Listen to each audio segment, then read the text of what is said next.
पढ़ने जा रहे हैं। बिजनेस स्टडीज में चैप्टर है बेटा आपको forms of business, class 11th के लिए, ठीक है।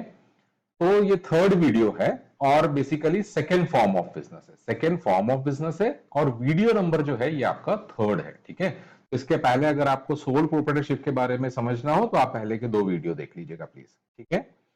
अब हम ज्वाइंट हिंदू फैमिली बिजनेस के बारे में बात करते हैं बेटा। इसको डे टू डे लैंग्वेज में, कॉमन लैंग्वेज में जो है वो हिंदू अनडिवाइडेड फैमिली बोलते हैं, ठीक है। आगे जाकर आप कोई प्रोफेशनल कोर्स करेंगे, इनकम टैक्स पढ़ेंगे कभी ग्रेजुएशन में, तो ठीक है, तो वहां पर आप देखेंगे तो सबसे ज्यादा जो फेमस वर्ड है उसको हम बोलते हैं हिंदू अनडिवाइडेड फैमिली। और आप लोग जो लोग मेरा लेक्चर सुन रहे हैं इसमें से कुछ लोग ऐसे भी होंगे बेटा जिनके घर में हो सकता है उनके ग्रैंडफादर मतलब दादाजी हो, दादाजी के फिर 2 या 3 बेटे हो, ठीक है, मतलब आपके पापा चाचा ताऊ ये लोग हो, और फिर आप हैं जो अभी क्लास 11th में पढ़ रहे हैं, ठीक है। और अगर आप लोग सब एक साथ रहते हैं तो बेसिकली ये क्या है, यही तो बेटा हिंदू अनडिवाइडेड फैमिली है। दिमाग पे टेंशन लेकर नहीं पढ़ना है, बहुत प्रैक्टिकल चीजें हैं, ठीक है, कि हिंदू अनडिवाइडेड फैमिली बिजनेस कैसे होता है। आप सोचिए कि आप जिस भी सिटी में आप रह रहे हो, कभी आप क्या होता है या टाउन में रह रहे हैं, ऐसा जरूरी नहीं कि बेटा सिटी बोला या मेट्रो सिटी बोला, आप जहां पे भी रहते हैं, कभी किसी बिजनेस शॉप पर या बिजनेस में आप गए हो जहां पर आपने देखा हो कि पूरी फैमिली बिजनेस में इन्वॉल्व है, ठीक है। दादाजी भी इन्वॉल्व है, मान लीजिए वो काउंटर के बगल में बैठे हैं, अगर वो ज्यादा एक्टिव है तो वो कस्टमर के साथ एंगेज भी हो रहे हैं, ठीक है। इसके बाद क्या हो सकता है, बेटा बड़ा बेटा सपोज क्या होता है वो काउंटर पर है, छोटा बेटा भी क्या होता है सामान दिखा रहा है या निकाल रहा है। ऐसा जरूरी नहीं है कि ये लोग मिलकर ही बिजनेस करेंगे और ये एम्प्लॉयज नहीं रख सकते, बेटा ये तो सवाल ही पैदा नहीं होता। हमने सोल प्रोप्राइटरशिप के अंदर भी ये पढ़ा था कि बिजनेस में आप कितने भी एम्प्लॉयज रख सकते हैं, मतलब आप एम्प्लॉयमेंट दे सकते हो और एम्प्लॉयमेंट तो देना भी चाहिए बेटा, ठीक है। इंडिया जैसी जगह पर है, इंडिया जैसी कंट्री है जहां पॉपुलेशन इतनी ज्यादा है, तो अगर आप किसी को एम्प्लॉयमेंट देंगे तो उसकी भी लाइवलीहुड, उसका भी जो है खाना पीना चलेगा बेटा, ये तो अच्छा काम है, ठीक है। अब देखिए, तो हिंदू अनडिवाइडेड फैमिली का मैंने आपके दिमाग में क्या कर दिया, एक छोटा सा कॉन्सेप्ट डाल दिया कि किसी दुकान पर आप गए जहां पर आपने देखा दादाजी, उनके बच्चे ये सब मिलकर क्या होता है बिजनेस संभाल रहे हैं। हो सकता है कोई सुबह जल्दी आ जाता हो, कोई दोपहर में खाना लेकर आ जाता हो, कोई दादाजी शाम को वॉक के लिए निकल जाते हैं और वहीं से घर चले जाते हैं। तो बेटा इस तरह की जो आपको ऐसा लग रहा है ना छोटी सी स्टोरी या कहानी, इसके पीछे रीजन है, इससे आपको क्या है याद हो जाएगा, दिमाग में हमेशा ये रहेगा कि ओके इसे हम हिंदू अनडिवाइडेड फैमिली है, ठीक है। धीरे धीरे आजकल फैमिलीज किस में कन्वर्ट होते जा रही है बेटा, न्यूक्लियर फैमिली में कन्वर्ट हो जाए, पापा है, मम्मी है, बच्चे हैं, ठीक है। तो ये फिर एक न्यूक्लियर फैमिली हो जाता है। चलिए अब वापस आते हैं अपन कॉन्सेप्ट के ऊपर। तो ज्वाइंट हिंदू फैमिली या हिंदू अनडिवाइडेड फैमिली जो होता है वो इंडिया का सबसे ओल्डेस्ट, सबसे पुराना फॉर्म ऑफ बिजनेस है। आप पुराने इवन क्या होता है बेटा, आप मूवीज भी देखिए, मैं तो ये नहीं बोलता कि मूवी नहीं देखिए, हाँ एक दिन में 4 मूवी 3 मूवी मत देखिए, बट अगर आप मूवीज देखते हैं, कभी ओल्ड मूवीज भी देखते हैं, तो उसमें भी आपने देखा होगा कि पूरा का पूरा एक फैमिली बिजनेस चला रहा है, एक फैमिली मिलकर धंधा करते चली आ रही है। तो बेटा ये सबसे बहुत पुराना फॉर्म ऑफ बिजनेस है जो कि इंडिया में पाया जाता है, ठीक है। अब क्या होता है, ये लिखा है कि it is owned and carried bye कौन है, members of the Hindu undivided family. जो हिंदू अनडिवाइडेड फैमिली के मेंबर्स होते हैं वो उसको कैरी करते हैं। और हम ये पहले ही डिस्कस कर चुके हैं कि बेटा नंबर ऑफ एम्प्लॉइज तो उसके अंदर कितने भी हो सकते हैं। ऐसा भी हो सकता है कि हिंदू अनडिवाइडेड फैमिली का एक बिजनेस हो जिसमें 20 एम्प्लॉइज हो, 50 एम्प्लॉइज हो, ये पॉसिबल है, ठीक है। है इसमें मेंबरशिप आपको कैसे मिलती है, कि आप हिंदू अनडिवाइडेड फैमिली के मेंबर कैसे बनते हैं, बेटा पैदा होने से। ध्यान रखें क्या होने से, बाई बर्थ, ये लिखा है बाई बर्थ, ठीक है। तो बिजनेस आपको, अगर आप क्या होता है हिंदू अनडिवाइडेड में फैमिली में पैदा हो जाते हैं तो उसके साथ ही आप उसके क्या बन जाते हैं, मेंबर बन जाते हैं, ठीक है। नेक्स्ट, ये जो हिंदू अनडिवाइडेड फैमिली होता है उसको चलाता कौन है या उसका हेड कौन होता है, उसका हिंदू अनडिवाइडेड फैमिली का बेटा जो हेड होता है, मतलब थोड़ी देर के लिए समझ लीजिए दादाजी। तो जो दादाजी थे आपके या परदादा, अगर वो है तो जनरली तो फिर अगर आपके दादाजी जिंदा है, पापा हैं, आप हैं, ठीक है, तो क्या होता है आपके दादाजी हैं या अगर उनके पापा हैं तो फिर वो जो सबसे बड़ा मेंबर होगा, सबसे ओल्डेस्ट मेंबर, एल्डेस्ट मेंबर होगा, वो बेसिकली क्या है आपका फैमिली का कर्ता कहलाता है बेटा, ठीक है। तो वो मेन कर्ता कहलाता है। अगर कर्ता बहुत ओल्ड हो चुका है बेटा, वो नहीं चला पा रहा है बिजनेस, तो हो सकता है कि बेटे मैनेज कर रहे हो, बट कर्ता का मतलब बेसिकली होता है eldest member of the Hindu undivided family. ठीक है, अब देखिए बेटा, हिंदू अनडिवाइडेड फैमिली के लिए इंडिया में दो लॉ है जो उसको गवर्न करते हैं। ठीक है, ये लॉ की जगह आप ये बोलें कि स्कूल ऑफ थॉट्स। ठीक है, दो स्कूल ऑफ थॉट्स है जो उसको गवर्न करती है। एक होती है बेटा उसमें से दया भागा और दूसरा होता है मिताक्षरा। ठीक है, तो एक है दया भागा सिस्टम, ये थर्ड पॉइंट में लिखा हुआ है, और एक होता है बेटा मिताक्षरा। ठीक है, अब इसके बारे में थोड़ा सा डिस्कशन कर लेते हैं। अपन डेप्थ में तो नहीं जाएंगे, मैंने आपसे बोला ना लॉ की क्लास थोड़ी ले रहे हैं अपन, बिजनेस स्टडीज पढ़ा रहे हैं। किसके लिए पढ़ा रहे हैं बेटा? क्लास 11th के लिए पढ़ा रहे हैं। अब देखिए, दया भागा जो सिस्टम था वो बेसिकली प्रिवेल कहां करता था? वो वेस्ट बंगाल और आसाम में। बात आएगी कि याद कैसे रखेंगे।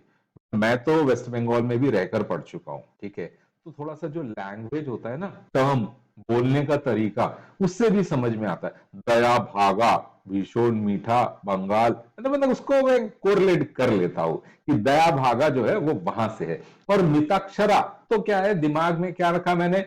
मध्य भारत। ठीक है, तो इस तरीके से एक वर्ड मेरे अपने दिमाग में रखा कि मध्य भारत मिताक्षरा। ओके, तो मध्य भारत मतलब मिताक्षरा जो होता है वो पूरे इंडिया में एप्लीकेबल होता है, एक्सेप्ट यानी कहां को छोड़कर बोलते हैं हम, तो हम उसके लिए बोल सकते हैं कि वेस्ट बंगाल और आसाम को छोड़कर। ठीक है, बट ऐसा नहीं है, वहां पर भी क्या होता है, कई बार ऐसा देखा गया है कि मिताक्षरा को फॉलो किया गया है। और अब एक चीज इंपॉर्टेंट हो जाती है, इनके बीच में एक मेजर डिफरेंस था। ठीक है, इसमें दया भागा जो स्कूल ऑफ थॉट है और ये जो मिताक्षरा है, इसमें जो एक मेन डिफरेंस था, वो डिफरेंस भी 2005 में बेटा एक अमेंडमेंट आया था। ठीक है, तो सुप्रीम कोर्ट का एक जजमेंट आया था।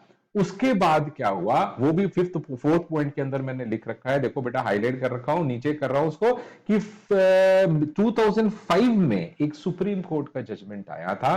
और उसके बाद, ठीक है, मतलब 2005 के पहले तक क्या होता था, पहले इनका डिफरेंस बहुत ज्यादा इंपॉर्टेंट होता था, क्योंकि मिताक्षरा में सिर्फ मेल मेंबर को पैदा होने के साथ ही एंसेस्ट्रल प्रॉपर्टी में राइट मिल जाता था। दोबारा रिपीट कर रहा हूं, अमेंडमेंट के पहले सिर्फ मेल मेंबर को, 2005 के अमेंडमेंट के पहले सिर्फ मेल मेंबर को क्या होता था बेटा, बाई बर्थ, जैसे क्या हुआ, आपके घर में लड़का पैदा हुआ और उसको क्या हो जाएगा, अपने दादाजी और उनके जो एंसेस्टर से प्रॉपर्टी आपकी ट्रांसफर होकर आ रही होगी, इनहेरिटेड, उसमें राइट मिल जाता, उसमें हक मिल जाता था। 2005 में क्या हुआ, सुप्रीम कोर्ट ने एक जजमेंट दिया और उसके बाद में क्या हुआ, इसमें गर्ल चाइल्ड को भी काउंट करने लगे। ठीक है, सिर्फ ओनली मेल मेंबर वाली बात नहीं हो गई है बेटा, बेटा हो चाहे बेटी हो, दोनों ही है। तो आप ऐसा बोल सकते हैं कि मिताक्षरा में भी अब ऐसा ही हो गया है जैसा दया भागा के अंदर चल रहा था। यहाँ पे भी क्या है, सन और डॉटर दोनों को आप कंसीडर करते हैं। ठीक, ये तो हो गए बेटा हिंदू अनडिवाइडेड फैमिली के बारे में कुछ कॉन्सेप्ट्स हो गए। अब हम आगे चलते हैं, तो पर्दा ऊपर करें। पर्दा ऊपर करने के बाद जो मैं बोलता हूं आपसे हमेशा, क्या? फीचर्स और कैरेक्टरिस्टिक्स। फीचर्स के नाम से बोला जाए चाहे कैरेक्टरिस्टिक्स के नाम से बोला जाए, दोनों एक ही चीज है। ठीक है, दोनों में आपको आंसर यही लिखना है। इसकी हिंदू अनडिवाइडेड क्या है, फैमिली की। अब हिंदू अनडिवाइडेड फैमिली या ज्वाइंट हिंदू फैमिली बोलते हैं। मैंने आपसे बोला ना कि बार बार मैं HUF, Hindu undivided family word ज्यादा यूज करता हूं, क्योंकि बेटा जबान पर है। इनकम टैक्स अगर पढ़ाता हूं तो मैं HUF बोलते रहता हूं, तो इसलिए क्या, वो मेरी जबान पर है। ठीक है, आप उसे चाहें तो ज्वाइंट हिंदू फैमिली बोलिए, बात एक ही है बेटा। देखिए फॉर्मेशन कैसे होता है, तो बेटा इसका फॉर्मेशन आप कैसे करोगे? मिनिमम कम से कम दो लोग होने चाहिए, दो भाई तो जिंदा हो। ठीक है, फिर उनके बाद उनकी शादी हुई हो, उनके बच्चे होने वाले हों। ठीक है, या फिर क्या है, पापा जी हैं, पापा जी से फिर एक बच्चा हुआ था, फिर उससे शादी हो गई, उनसे भी बच्चे हो गए, दो बच्चे हो गए। तो इस तरीके से क्या होता है, आपकी हिंदू अनडिवाइडेड फैमिली चलती है। मतलब क्या होता है, इसमें पार्टनरशिप वाला कोई कॉन्सेप्ट नहीं होता, क्योंकि आप एग्रीमेंट कर आएंगे। ठीक है, कंपनी का कोई कॉन्सेप्ट नहीं है यहां पर कि आप पहले शेयर होल्डर, ये सब हम बाद में पढ़ेंगे। सिर्फ आपको एक कंपेरेटिव स्टडी बता रहा हूं। ठीक है, कि यहां पर हिंदू अनडिवाइडेड फैमिली में क्या होता है कि आपका इसका फॉर्मेशन होता कैसे है। तो आपको क्या क्या जरूरी होता है बेटा, एटलीस्ट दो मेंबर्स होने चाहिए और फैमिली होना चाहिए, इसकी एंसेस्ट्रल प्रॉपर्टी होना चाहिए। ठीक है, जो आपकी पुश्तों से चली आ रही हो, ऐसी प्रॉपर्टी भी आपके पास होनी चाहिए जो उन्होंने इनहेरिट करी है। किन्ने? मिनिमम ये जो दो लोगों की हम बात कर रहे हैं। नेक्स्ट है, लोगों की बात कर रहे हैं, इसका मतलब आम पब्लिक की बात नहीं चल रही है बेटा। ठीक है, एक पापा के दो बच्चे, समझ रहे हो ना, या उन 2 बच्चों के आगे 2-2 बच्चे, 4-4 बच्चे, इनकी हम बात कर रहे हैं, बट 4 बोलना नहीं चाह रहा था, इंडिया की पॉपुलेशन बहुत ज्यादा है ना। एनीवे, नेक्स्ट है बेटा लाइबिलिटी। तो लाइबिलिटी के केस में एक चीज ध्यान रखिएगा बेटा, कि लाइबिलिटी में आपने सोल प्रोप्राइटरशिप में पढ़ा था बेटा, थोड़ा कंपेरेटिव स्टडी भी कर रहे हैं अपन। सोल प्रोप्राइटरशिप में आपने क्या पढ़ा था कि उसकी लाइबिलिटी अनलिमिटेड होती है। तो यहां पर सिर्फ कर्ता जो होता है उसकी जो लाइबिलिटी होती है वो अनलिमिटेड होती है, ठीक है। तो कर्ता को छोड़कर जो बाकी हैं उनकी लाइबिलिटी लिमिटेड होती है, बट कर्ता की लाइबिलिटी क्या होती है, अनलिमिटेड होती है। क्यों? क्योंकि कर्ता क्या कर रहा है बेटा, एंसेस्ट्रल प्रॉपर्टी को लेकर आ रहा है ना अपने साथ में। तो कर्ता मेन डिसीजन मेकर होता है, वो आप आगे जाकर पढ़ेंगे। आप देखिए नेक्स्ट, कंट्रोल किसके हाथ में होता है बेटा, कंट्रोल पूरा का पूरा कर्ता के हाथ में होता है। ये बात अलग है बेटा कि जो दादाजी हैं अपने बड़े दादा है, ठीक है, वो बैठकर बाकी बच्चों से भी पूछ लेते हो, या कभी कभी मजाक में आपसे भी सलाह ले लेते हैं कि बताओ बेटा क्या करना चाहिए, ठीक है। ये एक अलग बात होती है कि वो डिस्कशन करते हैं, बट मेन डिसीजन या कंट्रोल जो होता है वो आपके कर्ता के हाथ में होता है। नेक्स्ट है बेटा बिजनेस कंटिन्यूटी। अब देखिए, फैमिली अगर आगे बढ़ते जाएगी तो बिजनेस भी आगे बढ़ते जाएगा। सोल प्रोप्राइटरशिप में अपन ने क्या पढ़ा था, इसके पहले जो पढ़ा था रिकॉल करवा रहा हूं, अगर सोल प्रोपराइटर जो होता है वो अगर ऊपर चला जाए बेटा, तो हो सकता है उसकी फैमिली वाले ज्यादा इंटरेस्टेड ना हो बिजनेस कंटिन्यू करने में आगे, और वो बिजनेस बंद हो जाए। आपने बोला सर इधर भी तो ऐसा हो सकता है कि हिंदू अनडिवाइडेड फैमिली में आने वाली पौध जो है वो इंटरेस्टेड ना रहे, हाँ तो ना रहे तो बंद हो जाएगा। अदरवाइज तो हम ये बोलते हैं ना कि भाई इसकी बिजनेस जो है वो तो कंटिन्यू होता चले रहेगा, जब तक फैमिली में बच्चे पैदा होते रहेंगे तो बेटा वो क्या है, बिजनेस आगे कंटिन्यू चलता रहेगा, ठीक है।